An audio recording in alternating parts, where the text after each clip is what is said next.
आपके समक्ष धर्म, जीवन, मनोविज्ञान, अध्यात्म से संबंधित वीडियो लेकर आता हूँ। क्या मुझे कोई बाबा बनना है? नहीं रे बाबा। तो फिर मेरा मकसद क्या है? साथियों, जीवन के हर पग पर अनेक ट्रैप है जिन पर कहीं न कहीं हम सब फंस जाते हैं और फिर कंप्रोमाइज करने के अलावा या जान देने के अलावा कोई चारा नहीं बचता। मैं चाहता हूं कि आप इन दोनों से बच जाओ और जीवन में ऊंची से ऊंची उड़ान भरो। और मेरा मकसद ज्ञान देना भी नहीं है। मैं तो बस ये चाहता हूं कि आप 24 घंटे में से 24 मिनट स्वाध्याय के लिए अपने मन और अस्तित्व की गहराइयों में झांकने के लिए समय निकालें और अपने अंदर के अवतार को प्रकट होने दें, क्योंकि तुम वह हो, दाउ आर दैट।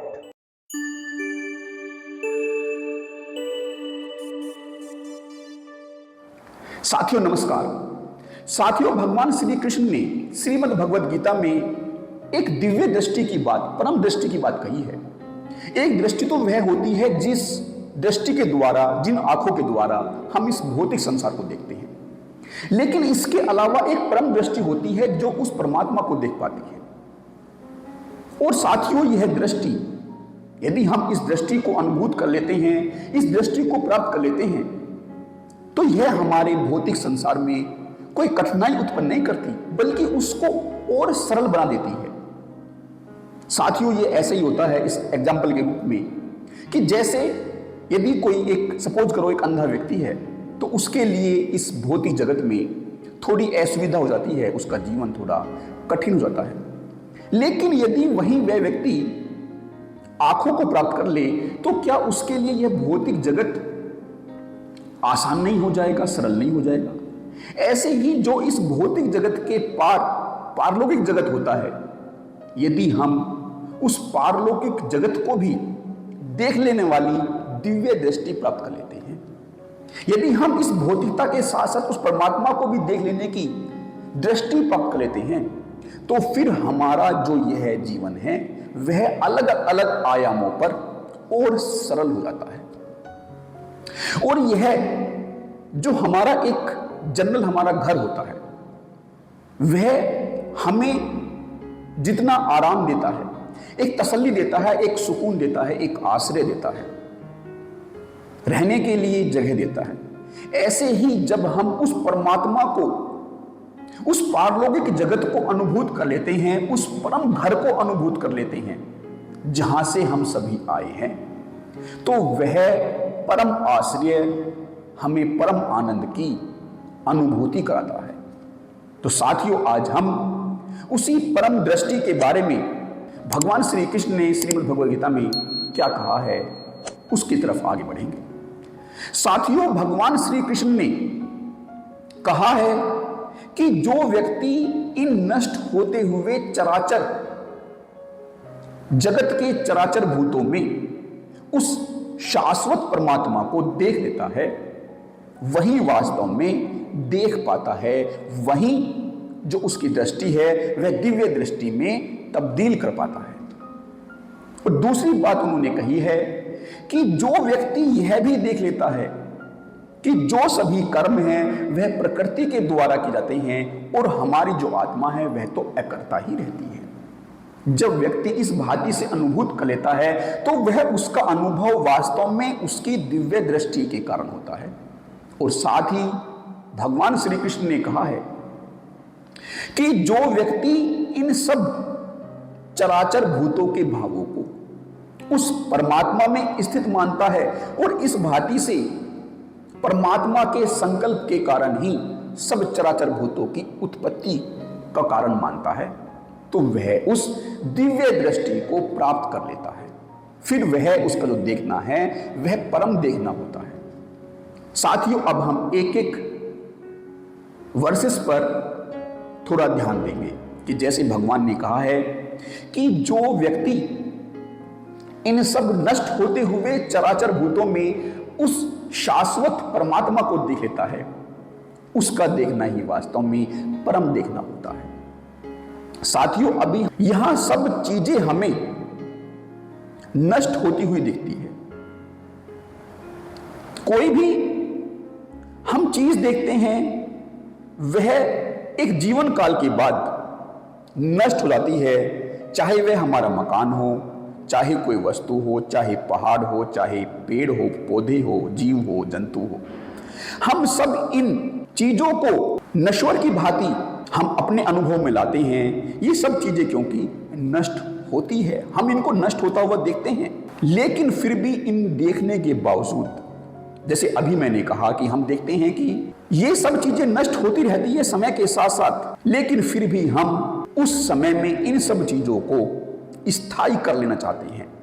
हम उन सब चीजों के भावों के बंधन में अपने आप को जकड़ा लेते हैं। वास्तव में तो हम उस नश्वरता को देखने की बात तो छोड़िए, हम क्षण भंगुरता, जो ये क्षण भंगुरता है, चीजों के नष्ट होने का जो क्रम है, जो यह परिवर्तन का क्रम है, हम उसको भी नहीं देख पाते। जो इन सब नष्ट होते हुए चराचर भूतों के पीछे की जो अमरता है, जो शाश्वतता है, उसको तो ठीक है कि हमारी आंख नहीं देख पाएगी, लेकिन क्या हम वास्तव में जो यह क्षण भंगुरता है, जो यह परिवर्तित होता जगत है, इसको भी हम पकड़ पाते हैं? क्या हम इसको भी वास्तव में सही भांति से देख पाते हैं? साथियों, यदि हम वास्तव में इस परिवर्तन को, इस क्षण भंगुरता को देख पाते,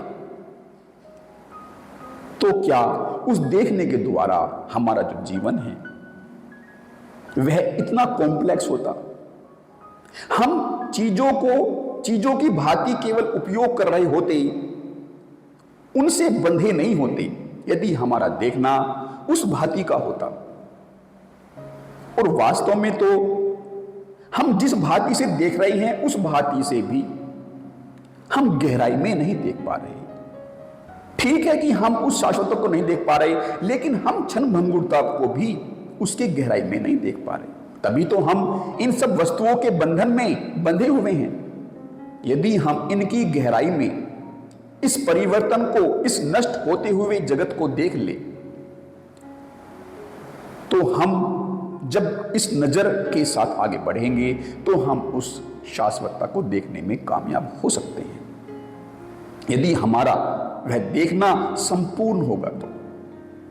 साथियों, एक उदाहरण के रूप में यह हमारा शरीर है, यह एक समय के बाद नष्ट होता है, जन्म पाता है, नष्ट होता है। ऐसे ही जो पेड़ पौधे होते हैं, उनका भी एक जीवन काल होता है। वे नन्हे पौधे होते हैं, फिर बड़े होते हैं, फिर वे नष्ट हो जाते हैं। सभी यहां जो वस्तुएं हैं, वे बढ़ती है, घटती है, घटती है, बढ़ती है और नष्ट हो जाती है। चाहे वह पहाड़ हो, चाहे वनस्पति हो, चाहे जीव हो, उन सब का एक जीवन काल होता है। और केवल इतना ही नहीं, जो हमारी पृथ्वी है उसका भी एक जीवन काल है। वह भी समय के साथ उत्पन्न हुई है और समय के साथ नष्ट हो जाएगी। और न केवल हमारी पृथ्वी, बल्कि जो गैलेक्सीज है, वे भी समय के साथ उत्पन्न होती है और समय के साथ नष्ट होती है। और न केवल गैलेक्सी, यह ब्रह्मांड भी। लेकिन साथियों, हम अपनी इस जो भौतिक जगत की दृष्टि है, उसको भी विस्तार नहीं देते। यदि हम अपनी भौतिक जगत की दृष्टि को थोड़ा और विस्तार दें, तो हम इस परिवर्तनशील जगत में बंधनों के द्वारा नहीं बंधेंगे। साथियों, जैसे जैसे ये हम देख पाएंगे कि ये चीजें नष्ट होती है, ये चीजें बनती है, उस क्रम में ही हम इनके पीछे की जो शाश्वतता है उसको भी पकड़ पाएंगे। साथियों, यह अवश्य ही अभी थ्योरेटिकल बात लग रही है और मैं इसको थ्योरेटिकल बात के द्वारा समझाने का प्रयास कर रहा हूं। जैसे सपोज करो कि यदि सूर्य ही नहीं होता, तो क्या यह हमारी पृथ्वी होती? क्योंकि हमारी पृथ्वी भी उस सूर्य का ही हिस्सा है, तो अवश्य ही सूर्य के न होने पर यह पृथ्वी भी नहीं होती। सूर्य है इसलिए हमारी पृथ्वी है, और चूंकि हमारी पृथ्वी है, इसलिए ही जो हम ये जगत देख रहे हैं अपने आसपास, वह है। ये पेड़ पौधे, जीव जंतु, वनस्पति, जल, हवा, पानी, ये सब हमारी पृथ्वी के कारण है। यदि हमारी पृथ्वी नहीं होती तो ये सब चीजें जो हम पृथ्वी पर देख रहे हैं ये नहीं होते।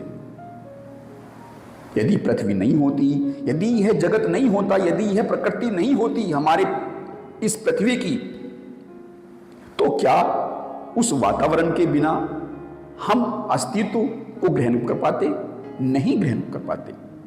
अर्थात हम जिस भांति से अपने इस अस्तित्व जिसको हम महसूस करते हैं, देखते हैं, अनुभूत करते हैं, वह हमारा अस्तित्व जिस भांति से इस प्रकृति से, इस पृथ्वी से जुड़ा हुआ है, जो प्रकृति का हिस्सा है इस पृथ्वी जुड़ा हुआ है, ऐसे ही यह पृथ्वी इस ब्रह्मांड से जुड़ी हुई है और अवश्य ही यह ब्रह्मांड उस परमात्मा से जुड़ा हुआ है। जब हम अपनी दृष्टि को इतनी पैनी कर लेंगे तो हम अभी इस थ्योरेटिकल बात के द्वारा उस बात को समझने के लिए मजबूर हो जाएंगे और फिर उस बात को अनुभूत करने के लिए हमें किसी थ्योरी में जाने की जरूरत नहीं है। फिर तो हमें अनुभव में उतरना पड़ेगा। फिर जो यह जगत क्षण क्षण परिवर्तन हो रहा है, उस परिवर्तन के साथ हमें एक हो जाना पड़ेगा। हमें उसका विरोधाभासी नहीं बल्कि उसके साथ साक्षी भाव की तरह एक हो जाना पड़ेगा। क्षण क्षण होते परिवर्तन को हमें अनुभूत करना पड़ेगा और उस क्षण क्षण परिवर्तन की अनुभूति से ही हम उस शाश्वतता को अनुभूत कर पाएंगे। साथियों, फिर आगे भगवान कहते हैं कि जो इस प्रकृति को ही कर्ता के रूप में देख पाता है और आत्मा को अकर्ता के रूप में, उसकी ही दृष्टि वास्तव में परम दृष्टि होती है। साथियों, अभी हम यह समझते हैं कि यह सब करना हमारा करना है, लेकिन वास्तव में वह जो हमारे अंदर की आत्मा है वह इस करने में लिप्त नहीं होती। यह सारा करना हमारे शरीर के द्वारा होता है और यह शरीर इस प्रकृति का हिस्सा है, इसलिए वह करना, वह कर्म इस प्रकृति का हिस्सा है। साथियों, आप कोई भी एक एग्जांपल ले लो, आप अपने ही जीवन के द्वारा इसको समझने का प्रयास करो कि जैसे आपके बाहर जो भी परिस्थिति है, आप उन परिस्थितियों के आधार पर ही अपने जीवन के उद्देश्य को देखते हैं। और न केवल बाहर की परिस्थिति, यदि जो घर का एक माहौल है, जो घर की एक परिस्थिति है, उस परिस्थिति के आधार पर ही आप अपने जीवन को एक आगे की दिशा देते हैं। आपका जीवन में आगे की तरफ दिशा देना आपके आसपास के माहौल, उस परिस्थिति पर निर्भर करता है। जैसे एक और एग्जांपल लेते हैं कि यदि हम कहीं जा रहे हैं और वहां हमने कुछ देखा, तो उस देखने के बाद जो हमारा रिएक्शन होता है वह उस देखने के कारण होता है। यदि हम उस चीज को वहां देखते ही नहीं तो हमारा वह रिएक्शन होता ही नहीं। तो जो हमारा द्वारा बाहर का देखना है, जो इस प्रकृति का हिस्सा है, उस देखने के कारण ही यह दूसरी प्रकृति का जो एक हिस्सा, दूसरा शरीर है, वह एक रिएक्शन करता है। इस भांति से सब प्रकृति ही इन कर्मों में लिप्त रहती है, लेकिन हमारे अंदर की जो आत्मा है वह इन कर्मों में लिप्त नहीं रहती।